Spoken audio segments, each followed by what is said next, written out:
Welcome! In this video, I will demonstrate one method of pulling images into Power BI from Wikidata.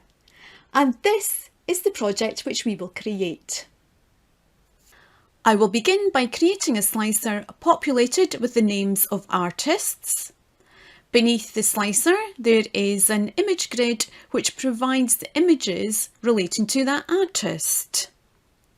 If a user clicks on an image in the grid, a larger version of that image appears on the right-hand side, along with a description of the image. The user also has the ability to see this image on AAGM's website. AAGM is Aberdeen Archives, Galleries and Museums, based in Aberdeen, Scotland, and it is them that have kindly provided the images. In this project, I will provide you with the code to gather the images, use an R script to bring the data into Power BI, do a small amount of data manipulation, create a filter to allow the user to select an artist, place the images for the selected artist into an image grid, and then allow the user to click on an image in the grid to view a larger version of the image along with the image description. Let's get started. The data which we will use is contained within Wikidata. And if you go to this URL and click return, a query runs. And once the query has been executed, you should find a list of information.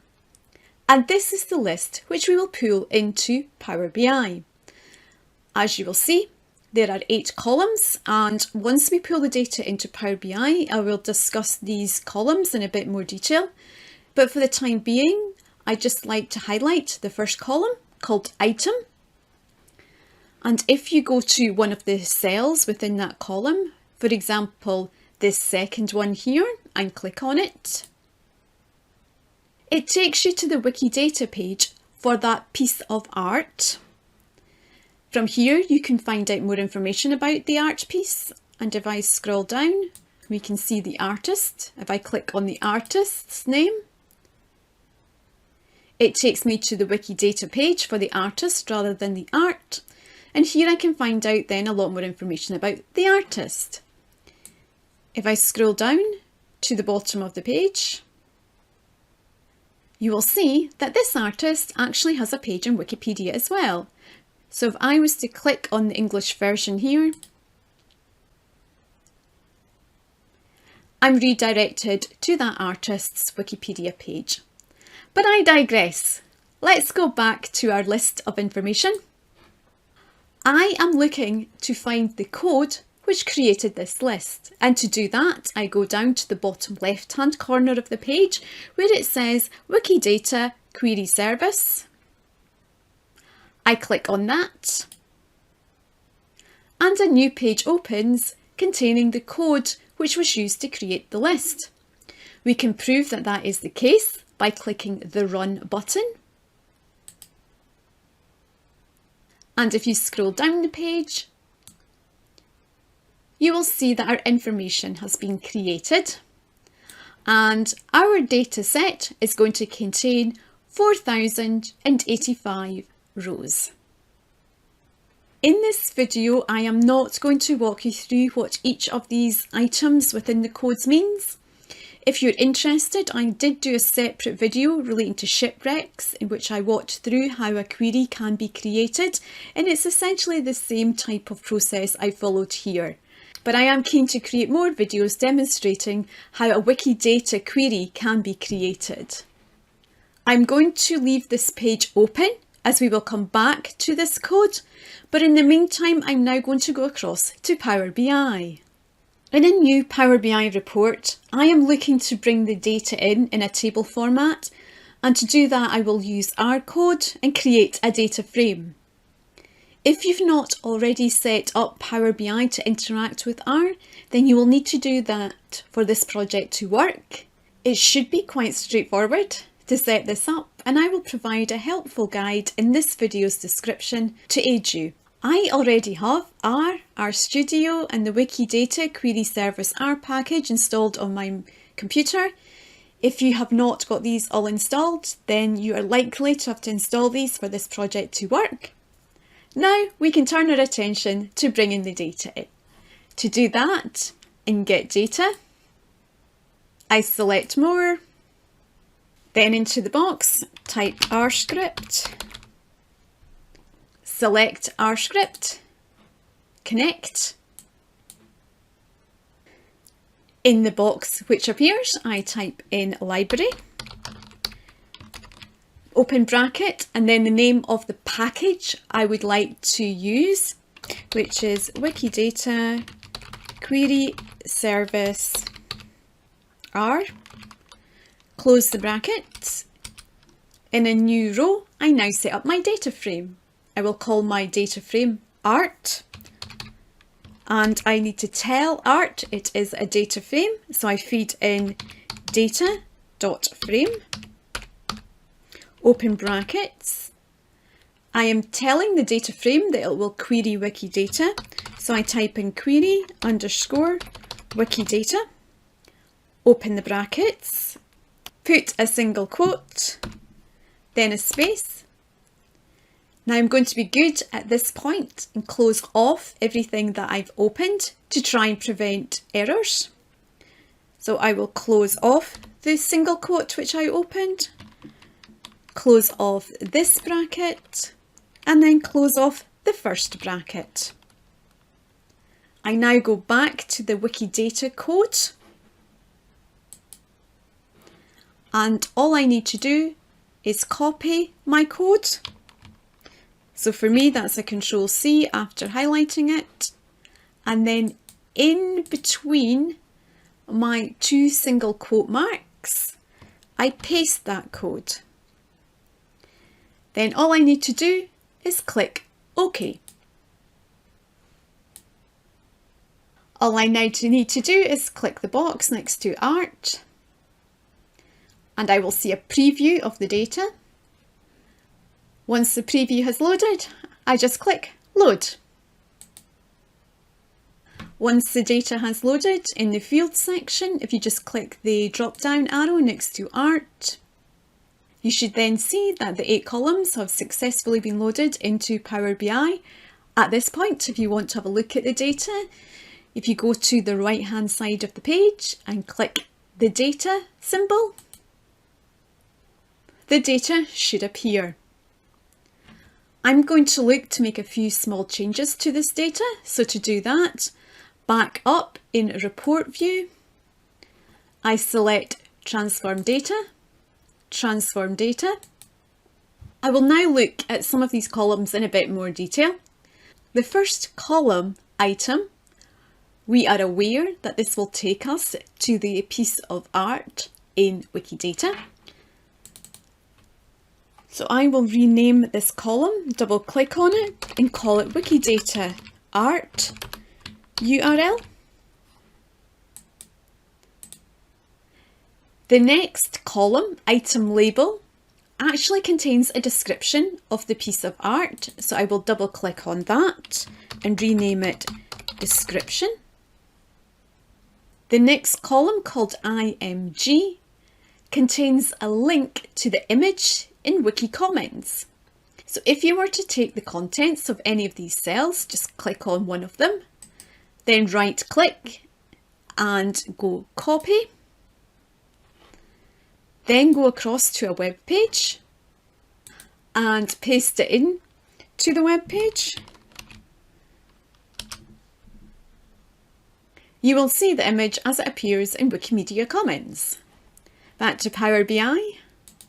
I will rename this column Image URL. The next column describes the type of art, so I will just call it Type. The next column occasionally provides a description which depicts the art, so I will rename this column Depicts. Now, both Type and Depicts, I will not be using this in my project, but I thought they may be useful columns should you wish to expand on your project once you've completed as far as I take the project. The next column is called Creator Label. If I just scroll across slightly, there we go. So Creator Label is just the artist's name. I will rename the column Artist. I would like to point out at this point that in the data set which we've brought in, we have 245 artists, and of those 245 artists, 177 are named only once. That means 177 artists only have one item of art within this collection.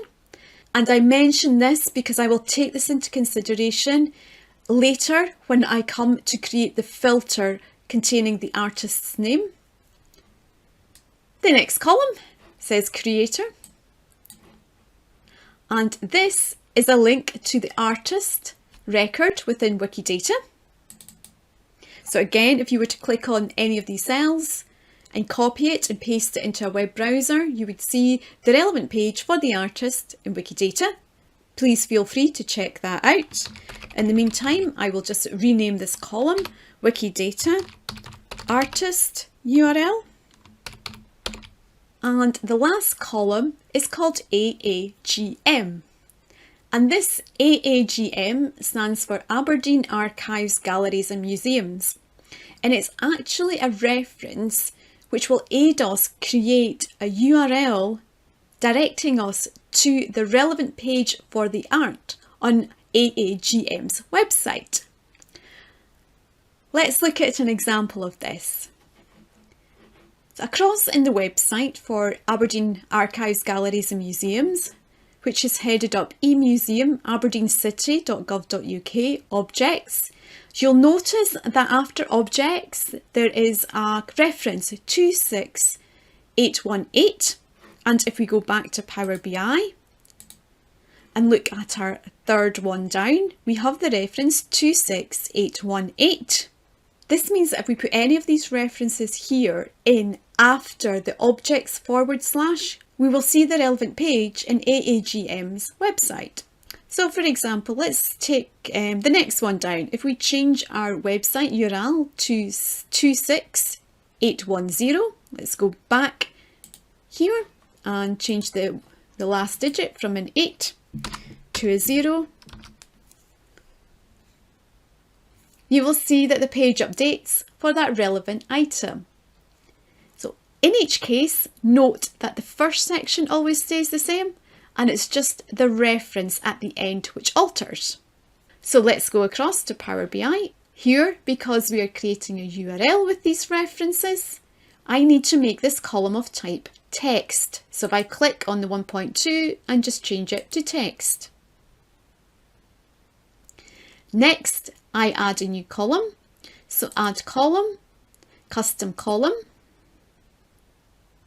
In my custom column, I will call it AAGM URL. And all I need to do to create the URL column is double quote marks, then go across to the website and copy everything before the reference number appears. So Control C for me.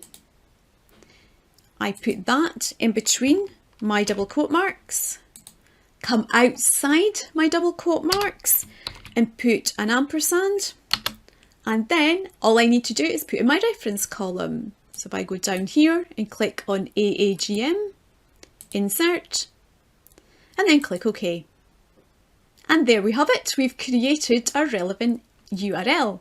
If you wanted to check that any of these worked, all you need to do is click on one of the cells, click copy, go across to a web browser, paste that in,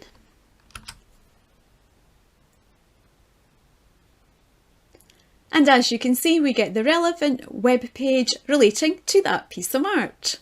Back to Power BI. From experience with this data set, I'm going to make one small minor adjustment. For a very few images, there are duplicates, and I'm talking a very few. But later on, when I click on an artist and display their art, I don't want some of their images to appear twice.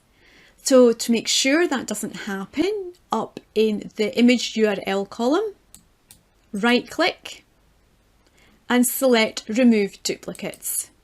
Now that I've removed the duplicates, I can go back to Home and click Close and Apply. I'm now back on the report page for Power BI, and if you were to explore the dataset, you will find that for some images there is no artist named. In my project, I would like to filter out those items of art for this page, and to do that, all I need to do is go to Filters, drag Artist and put it into Filters on this page, and then do Select All, and then untick Blank. Now I will create the artist's filter. So we put a filter onto the page, drag artists into the field. I would like my slicer to be shown horizontally. So in Format, in Slicer Settings, all I do is change the orientation from vertical to horizontal. And in Selection, change it to Single Select. I also would like to remove the header. I don't need the word artist which is appearing, so I switch that to off. Now I can drag my slicer across and push it up. And there we go, we have a slicer across the top of the page containing the artists. However, as we know, some of these artists only have one item of art. And when we're creating a bit of a collage of the art, I would like to show only those artists which have more than 10 images. To do this, I will create a DAX expression and put that in a measure. So if I go across to Art and click on the three dots, then select New Measure, I will call my measure Filter Artists and say it equals if bracket count bracket art artist bracket is greater. So if the artist's name appears more than 10 times in our data set, we want to keep that artist. And to do that, we'll put in 1 to represent the word true and 0 to represent false, then a closing bracket. You can put the words true and false instead of 1 and 0 if you prefer. It's entirely up to you. I now go to my filter with it still selected.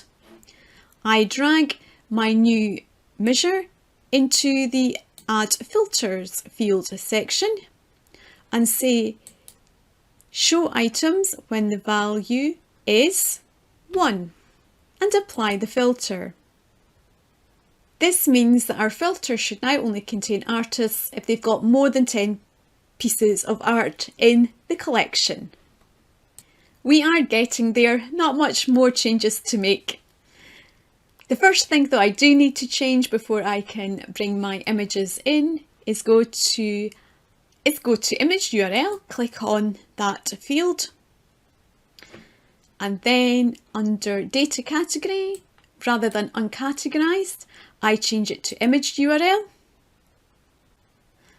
And because I will also be using the AAGM URL in this project, I will click on it and I will change its data category to a web URL. If you use any of the other URLs contained within this dataset, you'll need to carry out a similar procedure to recategorize them. For the image grid, I used a visual from the App Store. So click on the three dots, get more visuals. Into the search box, I will type image grid and select image grid that appears. Click Add. Click OK, the visual was successfully imported. I just now click on the visual to add it to the page. And into the visual, I'm just going to use the lower quality URL. I'll let you decide whether you want lower or higher quality. But I take my image URL column and I just drag it in here. I will select the first item in my slicer to prevent all images coming into the grid. I will then take my grid and I will reshape it because I want it to appear on this side of the page. That's good for me. And as you can see, all the images for Alfred William Rich have appeared here in my diagram. If I change to another artist, such as Andrew Geddes, the page updates to show the image for Andrew Geddes. Or maybe you'd like Archibald David Reed. You can keep selecting the artists and see what appears. Now I would like to see a bigger view of these images when the user clicks on the image. And to do that, again, I'm going to use a visual from the App Store. So click on Get More Visuals, Get More Visuals. Into the search box, I'm going to type image and I'm going to have it by Cloud Scope. So image by Cloud Scope is selected. I click add. I now click to add that visualization to the page. So click on the image by Cloud Scope icon. Now I just click and drag the relevant fields. So image URL goes into image URL. Image title, I will use the description for that. So description goes into image title. And then the action URL. What I would like the user to do is if they click on this image, I would like to redirect them to AAGM's website. So this is where we will use the AAGM URL field which we set up. So I click and drag that into action URL. This means that if a user hovers over this image, they will get the description, a canal scene Venice, and if they click on the image,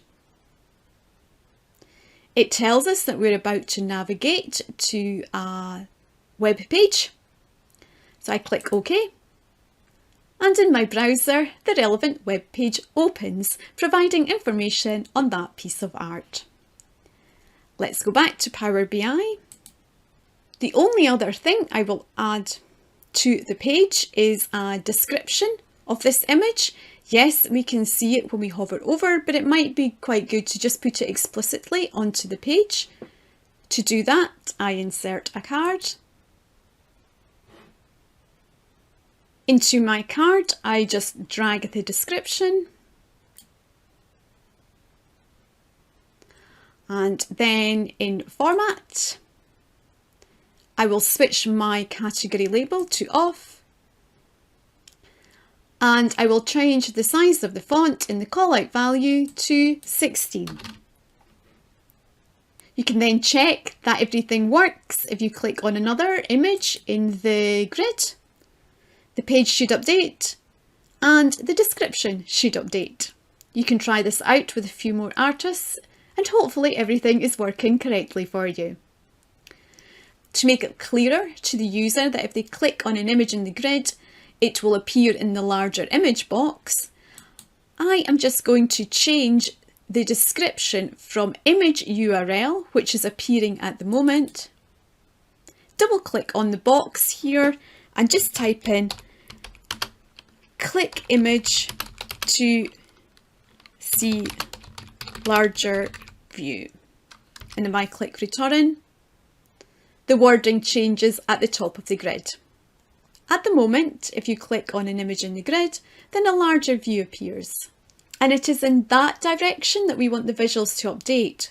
What we are not looking to do is to have the user click on the larger image and filter the image grid. To take care of this, I will just go to Format, Edit Interactions, and then click on the larger image And where it says none, click to make it solid, the semicircles. The only other thing I will do is put a text box onto the page and thank AAGM for providing the images. And to do that, I just create a text box, move that text box to the bottom of the page. Into that text box, I've just typed images courtesy of Aberdeen Archives, Galleries and Museums via Wikidata. And then all I will do to help the user, if they want to know more about these organisations, is just highlight them and click the hyperlink and put the relevant pages into the hyperlinks. Click done. And the same for Wikidata. I'm just going to highlight them and put in a link to Wikidata. And click done. That is as far as I'm going to take this project at the moment. Please feel free to make any changes that you desire. You can even use some of the additional information which we brought in, which I've not used so far in this project. I hope you enjoyed this video. If you did, please give it a thumbs up. And if you'd like to hear more from me, please click the subscribe button. Thanks for watching.